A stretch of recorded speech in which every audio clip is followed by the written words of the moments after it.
Sa previous episode, ang lalaking si Rekiro na may codename na Sanrako, ay napatay ang final boss sa isang trash game at dahil dito ay natapos na niya ang larong ito kasama ang babae, kaso lang pati ang babaeng kasama niya ay pinatay niya rin.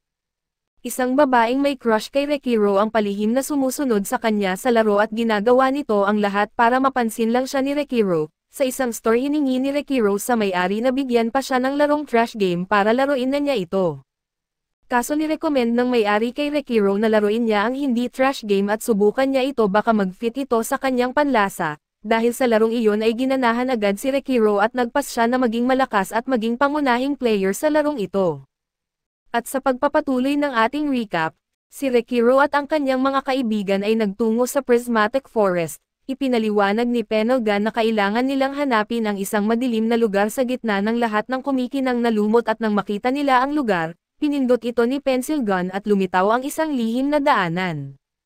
Nalungkot si Rekiro dahil dumaan siya sa gubat na hindi natagpuan ang lugar na ito, ngunit ipinaliwanag ni Pensilgan na ang pagkakatuklas sa mga ganitong oras at mga sensitive at mga lihim na lugar ay base sa swerte, nagkataon lang din na natagpuan niya ang lugar na ito.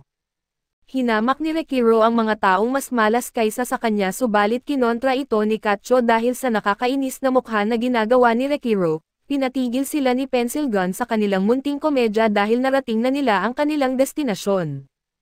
Ang lugar ay puno ng magagandang bulaklak ngunit naisip ng grupo na medyo nakakatakot ito, narinig nila ang malapit na pag-awit at itinuro ni Katcho ang atensyon nila sa kumakanta na babae.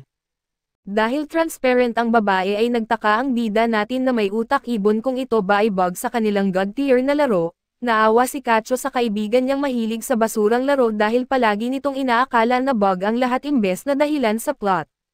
Binati ni Pensilgan ang NPC na si Setsuna. Si Rekiro ay napansin na ang damit ng babae ay hindi akma sa isang pantasyang mundo. Nagtaka siya kung ito ba ay galing sa panahong Age of Antiquity ng Divinity at kung oo, maaaring siya ang susi sa natatanging senaryo na nabuksan ni Rekiro.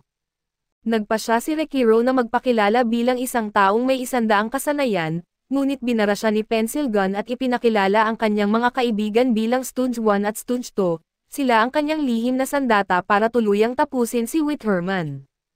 Nagbigay ng kanilang pangalan sina Emil at Katso, ngunit gusto ni Rekiro ng isa pang pagkakataon sa kanyang pagpapakilala at inamin ni Pensilgan na ang kanyang bagong team ay hindi pa ganon kalakas, ngunit plano niyang masanay pa sila bago ang labanan.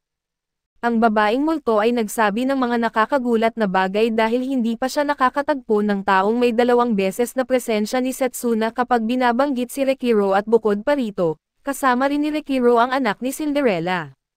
Walang ideya si Rekiro kung ano ang pinagsasabi ng babae, ngunit sinabi lang ni Setsuna na naalala lang niya ang isang taong kilala niya noon. Nagpasalamat siya kay Rekiro sa pagbabalik ng kanyang matagal nang nawalang alaala kaso si Rekiro ay nalilito pa rin. Oras na para sa negosyo, kaya lumitaw ang isang screen na nag-uudyok sa kanila na magsimula ng isang bagong natatanging senaryo. Tinanggap ito ng mga lalaki kaya ibinunyag ni Setsuna na si Witherman ang kanyang pinakamamahal na pag-ibig. Nagkaroon sila ng maliit na hindi pagkakaunawaan at siya'y namatay. Mula noon ang ginawa lang ni Witherman sa buong buhay niya ay bantayan ang libingan niya. Walang ideya si Setsuna kung gaano nakatagal ang lumipas subalit ang susunod na alam niya, siya ay nasa ganitong kalagayan na parang multo. Wala siyang hinanakit sa kung paano natapos ang kanyang buhay, ngunit naniniwala siya na ang mga bagay na natapos na ay dapat nang mababaon sa nakaraan, hindi dapat ito magbigkis sa kasalukuyan o hinaharap ng isang tao. Hindi matanggap ni Setsuna na si Witherman ay nananatiling nakakabit sa kanyang nakaraan. Gumamit si Witherman ng spell na ginawa niya para lumikha ng barrier sa palibot ng kanyang libingan at gumawa pa ng ibang komplikadong bagay, para gawing imposible para sa kahit sino na marating ang lokasyon nito. Subalit sa gabi ng bagong buwan, kapag nawala na ang liwanag ng buwan ay may nabubuong sira sa barrier at diretsahan sinabi ni Katcho na ang kailangan lang nilang gawin ay tumalon sa nasira at labanan si Witherman.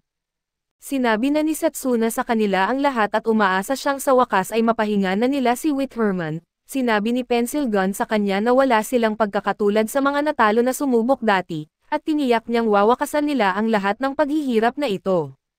Nagulat sina Rekiro at Katso dahil ang pencil gun na ito ay iba sa pencil gun na kilala nila.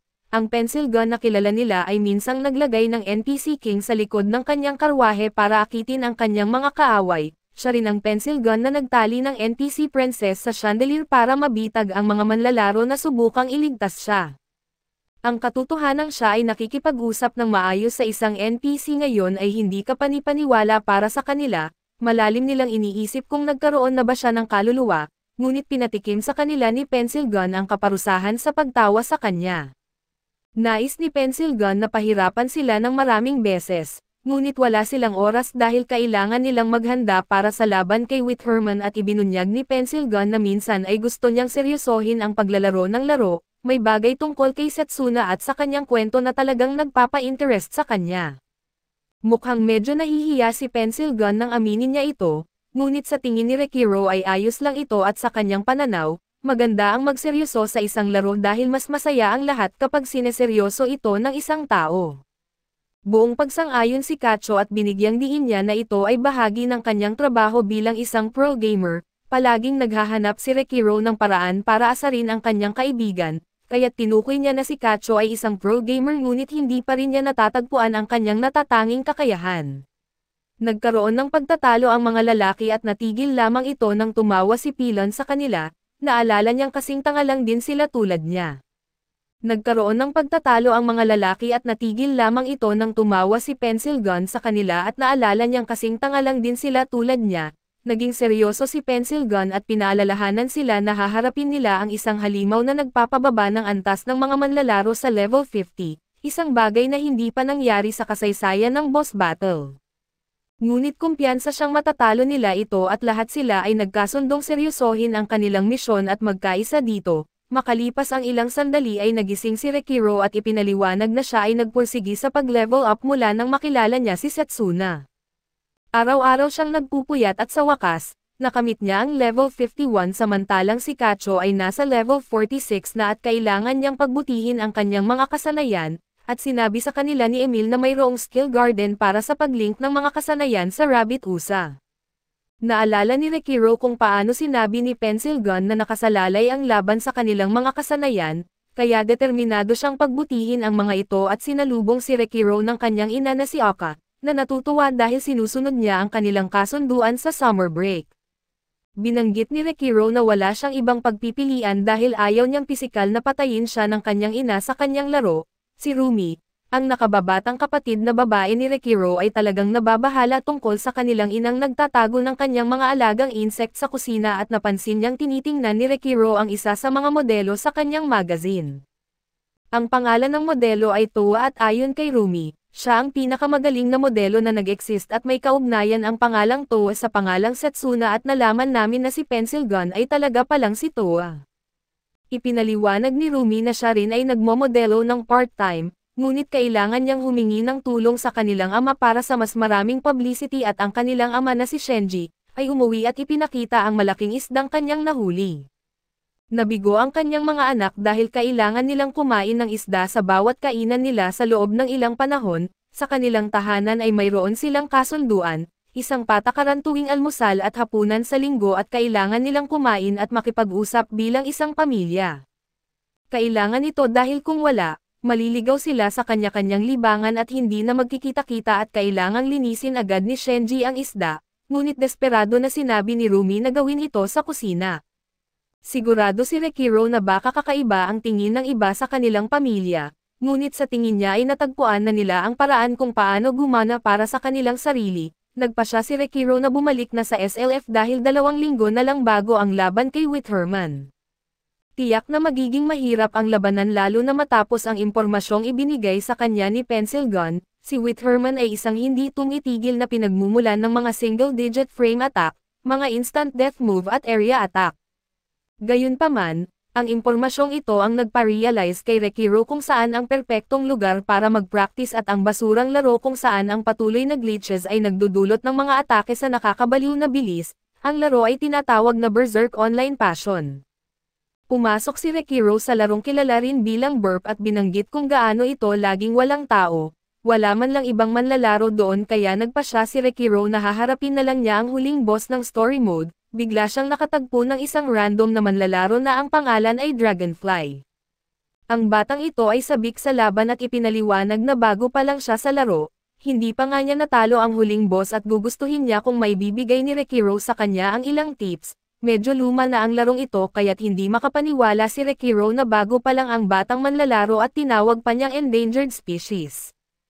Kinikilala ni Rekiro na hindi ito ang pinakamainam na laban para sa kanyang pagsasanay, ngunit hindi niya sasayangin ang pagkakataon na makipaglaban sa isang bihirang specimen at dahil basura nga ang larong ito, sumang-ayon sila na pwedeng gamitin ang mga glitch sa kanilang labanan.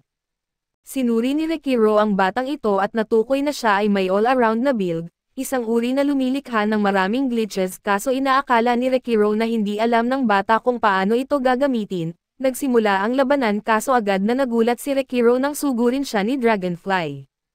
Paalala ni Rekiro sa sarili na baguhan ang batang ito kaya marahil hindi siya gagamit ng tipikal na estratehiya, lalong nagulat siya nang umatras ang kamao ng bata bago ito magbitaw ng suntok.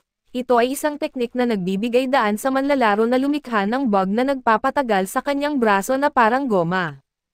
Kung tatama ang suntok, magdudulot ito ng dalawang sunod na hit na may dobleng pinsala at ang pangalan ng teknik ay Pow Bunker at nagulat si Dragonfly na hindi niya ito tinamaan. Ipinaliwanag ni Rekiro na gumamit siya ng isang bug move na tinatawag na yoyo, na agad na nagbabago sa texture at hitbox ng avatar ng isang manlalaro.